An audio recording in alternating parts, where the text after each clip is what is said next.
On his first day in office, Adam Procell didn't start behind a desk. He walked me through the neighborhood where at just 15 years old, he fired the shots that killed 18-year-old Robert Bruce, a decision that left the family grieving and changed his life forever. What would you tell that 15-year-old self today? Because I can't say 35 years from now, you'll be standing here in a suit trying to prevent what you're about to do. I wouldn't have listened to that. This role is my penance. Procell grew up in this very neighborhood. Now he carries that past into his new role. You were just 15 when all this happened. Your life changed in an instant.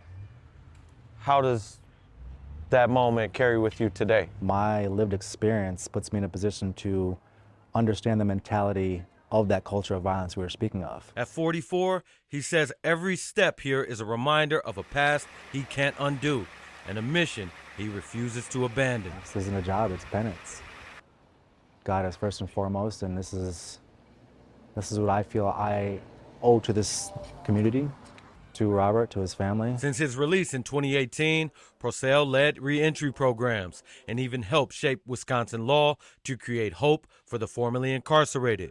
He says 4 years of solitary confinement was his turning point. You need your teeth fixed, you're not gonna go to the mechanic.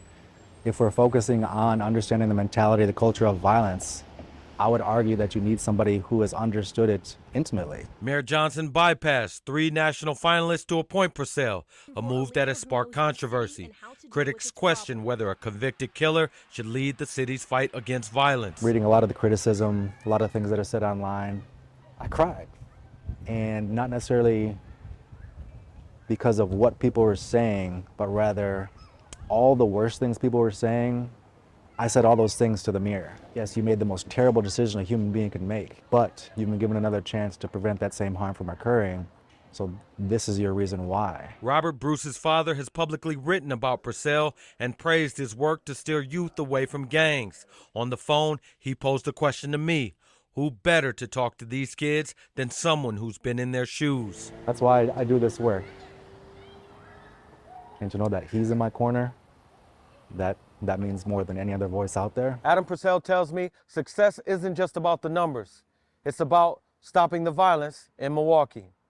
On day one, he carries both his past and the city's future. In Milwaukee, Gideon Verdeen, TMJ4 News.